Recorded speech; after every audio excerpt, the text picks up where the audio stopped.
Hello everybody, this is Professor Jason Kim. At this video, we're going to talk about solving an equation by multiplying and dividing. Now you can do the solving equation by multiplying and dividing by using multiplication division property of equality, which means if A equal B, then A times C should be equal to B times C as long as they are same number and the C is not equal to 0. So as long as the same number is multiplied to both sides of equation, then that's okay. Same thing as the division property of equality. If A equal B, then A divided by C equal B divided by C. As long as same number is divided from both sides of the equation and C cannot be equal to 0.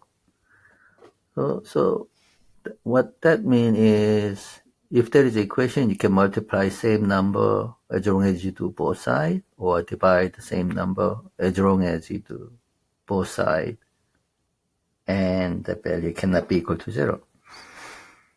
So using that, let's look at this. Solving an equation with the multiplication and division property, do the inverse operation again, divide the variable by its coefficient to make the coefficient of the variable equal to 1. Now, let's look at the first question. 2x equal 10. And how do you solve this?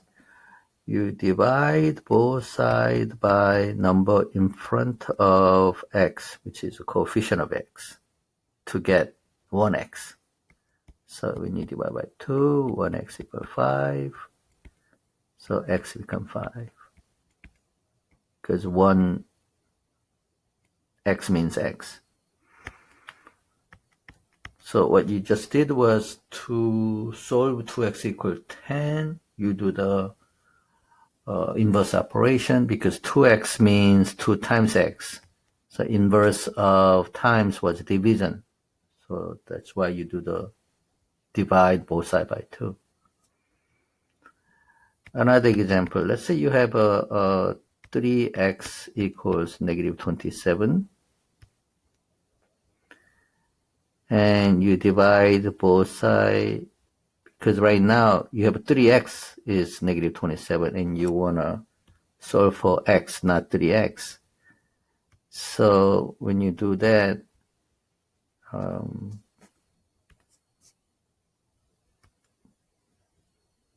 you divide both sides by 3, and if you rewrite one more time, and then you divide each one by 3 to get 1x.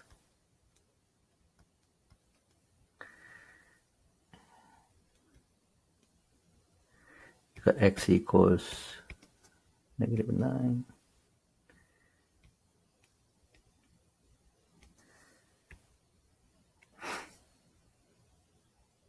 The third one is negative 5x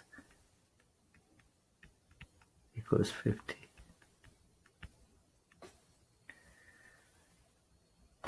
So again, you write it one more time.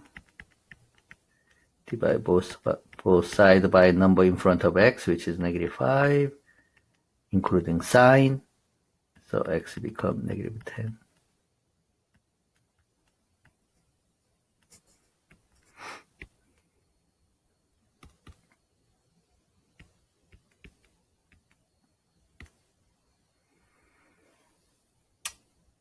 One-third x.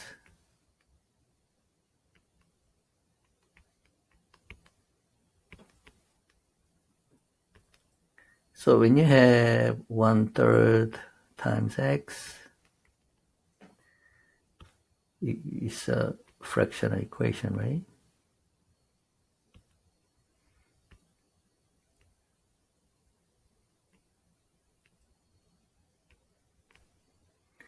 Now, when you have 1/3 of x equals 15, you have two ways of doing this. Now, in here, they multiply, you could divide both sides by 1/3, but divide by 1/3 is same as multiply by 3/1. So that's what they did here. You multiply, you write this one more time, and multiply each one by 3/1.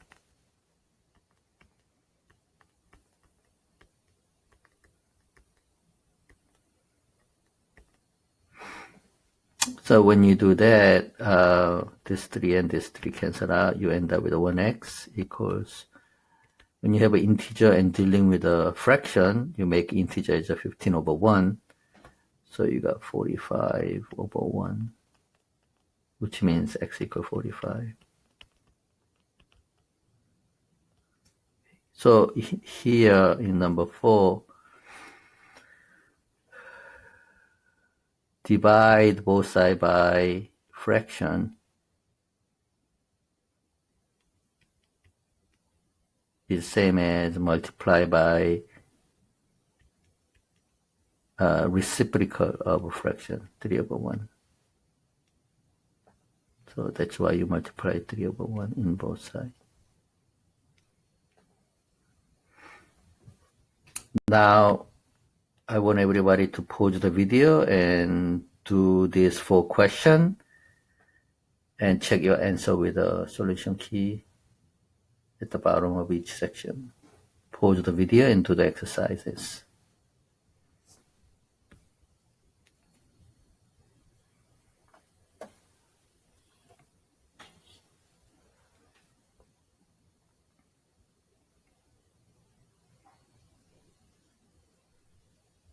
Okay, let's talk about a little more about the fractional coefficient of x. Whenever you have a coefficient of x become fraction, you multiply reciprocal of the coefficient of the x to both sides to make x as 1x. So, for example, when you have 2/3 x,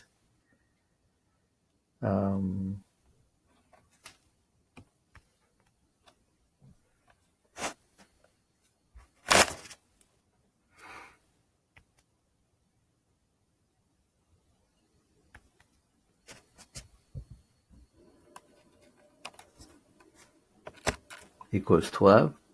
Sorry about that. Somehow my computer is lagging a little bit. You multiply upside, if the coefficient of x is fraction, you divide by that fraction, which means multiply by reciprocal of that fraction. Because right now, 2/3 x means 2/3 times x. So inverse operation of time means divide. That's why to get rid of coefficient of x, you have to do inverse function of that fraction, which means divide by 2/3. Again, divide by 2/3 means it's same as multiply by reciprocal of that fraction, which is 3/2 in this case. So I'm going to multiply 3/2 to both sides, not just one side of equal sign, but both sides of equal sign. So when you do that, 3/2 and 2/3 x and 3/2 with instead of 12, you put 12/1, because when you multiply or deal with a fraction, the integer has to convert into a fraction as well. So when you do that, you get 3 half and 2/3 cancel each other, and you end up with a 1x. and then 1x equals to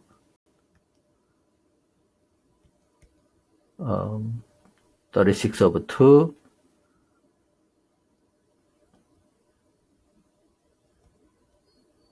which is 18. So instead of 1x, you put x equal 18.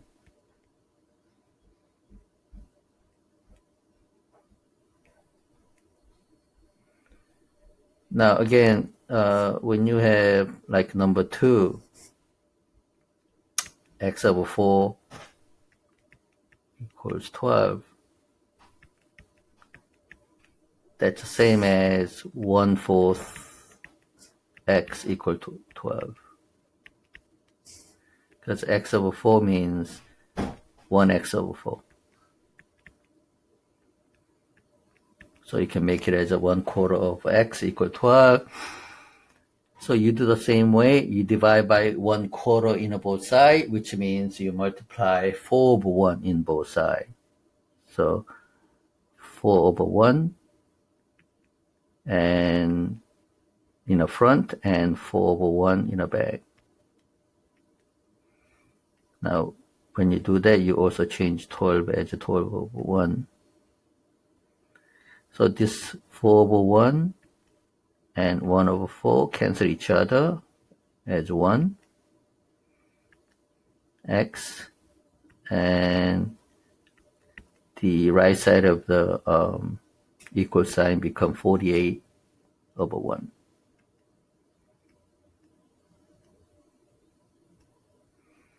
So x become 48. So now, if you have any question, you can ask me. Otherwise, you can do the exercise, pause the video, do this full exercise, and then check your answer with the answer key in the bottom. So pause the video and do this full exercise, please.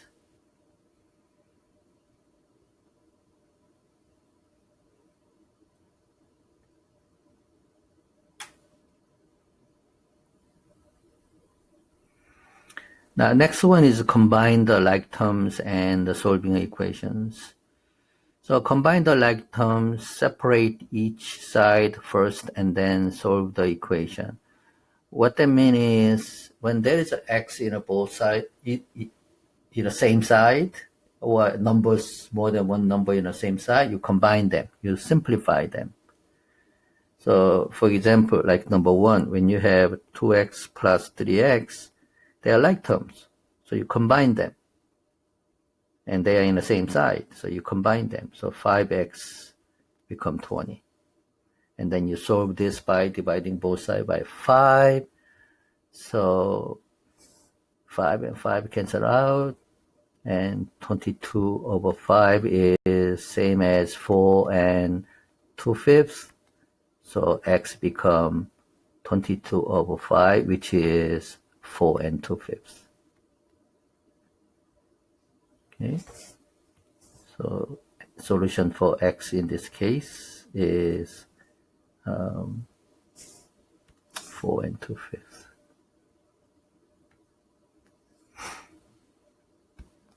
Now second one, 10x minus 7x is 27. So you combine these two x's because they are like term. 10x minus 7x is 3x. So 3x equal 27. And divide both sides by 3, x become 9. Pause your video and do your work, please.